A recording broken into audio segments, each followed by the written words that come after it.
Assalamualaikum warahmatullahi wabarakatuh. Membalas komen Brother Ismail. Brother cakap, bro, betul ke bosku minta kenapa tak masuk akaun kerajaan tanpa kenapa akaun sendiri? Macam ni bro, bosku tu dia minta tu yang mana masuk ke akaun peribadi dia, kerana ini adalah tujuan dia memperjuangkan isu politik dia. Dia nak buat peruntukan, nak bagi pada rakyat-rakyat miskin dan sebagainya, ataupun untuk partinya menjalankan tugas di bahagiannya. Jadi kalau masuk ke dalam akaun kerajaan, mana boleh pakai duit tu kan? Dan ini adalah akaun peribadi. Dia minta pada Arab ni supaya, macam saya cakap, daripada dia minta daripada syarikat-syarikat tempatan, akhirnya dia terpaksa menjadi baruah seperti mana yang kita tengok sekarang ni. Banyak pemimpin-pemimpin kita terpaksa mengikut telunjuk syarikat-syarikat yang bantu dia.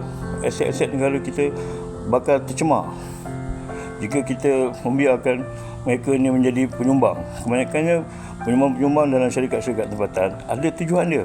Dia tak akan menyumbang begitu saja.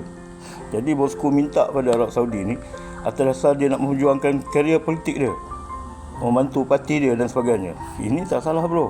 Pasal apa? Dia minta tu atas akaun peribadi dia. Ini tugas-tugas dia dalam politik. Dan dia tahu kalau rakyat yang jumpa dia apa semua, kadang-kadang kat dekat pekan tu macam-macam minta duit lah, minta bantuan apa semua. Jadi bosku menggunakan duit ini lah. Takkan dia nak ambil duit kerajaan pula nak buat sumbangan dan sebagainya. Peruntukan tu adalah untuk kerajaan.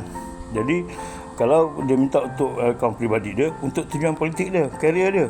Jadi ini lebih baik daripada kita menghambakan diri kepada syarikat-syarikat tempatan yang memberi sumbangan pada kita. Itu tujuan dia. Okey, semoga Allah sayangkan bosku, insya-Allah. Assalamualaikum.